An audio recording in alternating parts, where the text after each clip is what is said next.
In the past several months, I've been doing a lot of thinking. Well, I suppose I should contextualize that statement. I often do a lot of thinking. However, lately that thinking has been about the semantic triangle of meaning and how I can best explain that idea. When I was a graduate student, I thought I was pursuing a degree in interpersonal communication so that I could find a worthy profession, make some money, and then retire and live happily ever after.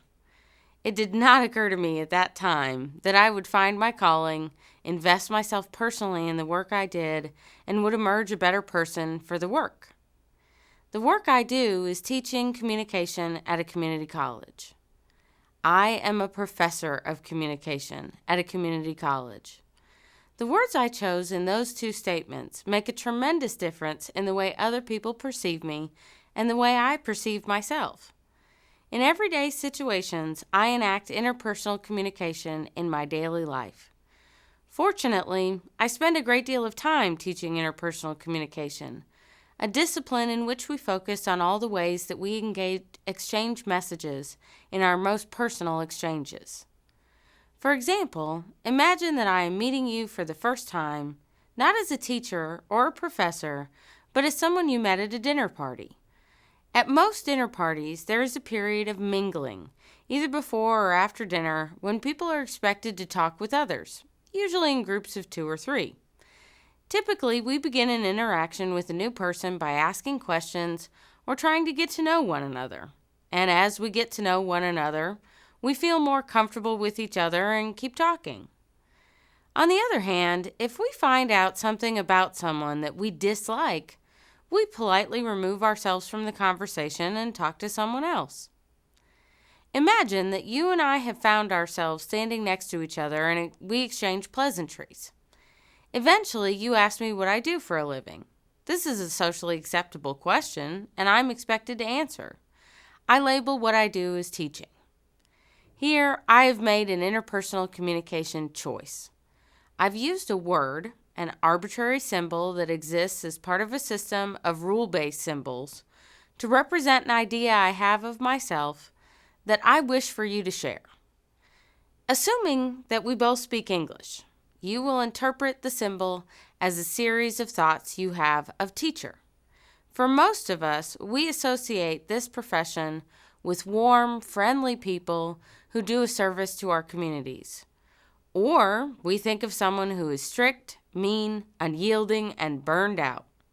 Either way, we think about what teacher means, associating a word by thinking about it, and then emerge with a thing, a picture of a person or an association. Take a look at this depiction of a triangle. Here we have the symbol teacher, the reference, your personal image of a teacher, and the referent or actual meaning of the word, its agreed upon denotative meaning, a person who instructs. Depending on how you associate the image with your personal experience, you will arrive at a meaning that is personal also. While I may think you now think of me as patient, compassionate, and professional, you may think of me as mean and strict.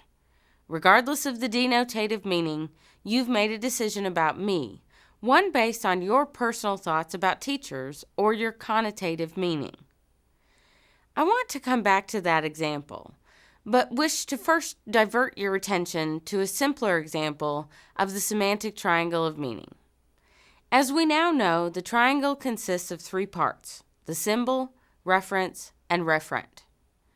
This presentation is based on the theory proposed by Ogden and Richards in The Meaning of Meaning and reprinted in Littlejohn's Theories of Human Communication.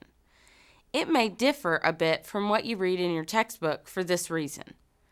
However, the principal parts stand firm. That meaning consists of associating a symbol with a reference, your personal experience, and arriving at a thing or association, the referent. Let's imagine that instead of teacher, we instead are talking about the meaning of the word cat.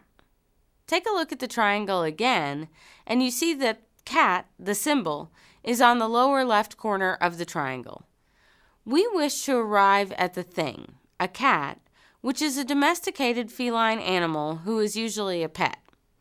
That is in the lower right-hand corner. This would be the referent, the thing, a cat. To arrive here, the relationship is not direct. We must first think thoughts of a cat. We have to mentally associate the word with the thing through an indirect process of applying the word to our personal thoughts and emerging with the thing. You can only move from the symbol to the referent by virtue of the thought or reference. So, in this case, I think of my cat, Genesis, and see her as playful and loving and cuddly.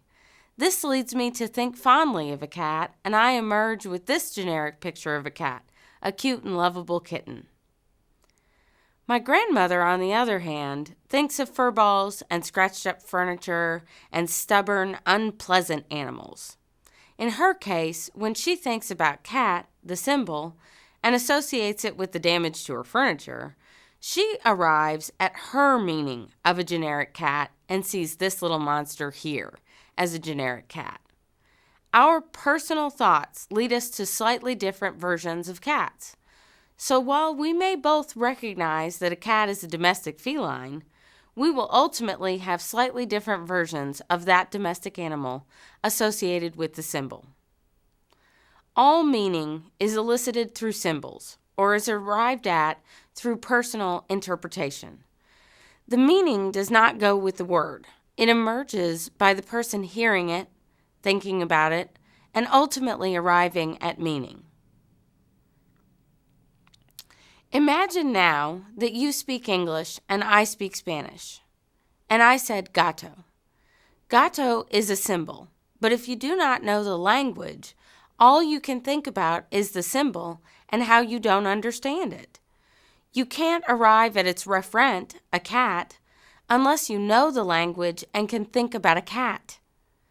In this case, because I speak only a bit of Spanish and am fluent in English, I would first have to think about the translation of gato to cat before arriving at a referent or meaning of the word. This ultimately highlights that the relationship between the word and the thing must be mediated by the thoughts of the person hearing the word. But what does this have to do with interpersonal communication? Whenever we interact with another person, our thoughts are shaped by the words that are being used and how each of us interprets the words. The more committed each of us is to sharing meaning, the more aware we will be that words might have different meaning to us and to others. We need to be very aware that our reference could be very different for the same word, and that could result in difficulties in the sharing of meaning. Here's an example of that. I told you earlier that I am committed to my work and I feel it has shaped me as a human being. I think I am more patient, kind, and compassionate because I study interpersonal communication. However, when I choose to tell others that I teach interpersonal communication, they must first think about their personal experiences with teachers before they can arrive at a referent or a meaning of the word. If they have had unpleasant relationships with teachers, they might find me unpleasant by association. Going back to the example of the dinner party, your association of teacher will determine whether you continue to get to know me or suddenly find that you need a refill and seek out someone else with whom to mingle. Your personal reference for teacher will influence how you think about me and will determine the likelihood of your continuing to engage in interpersonal communication.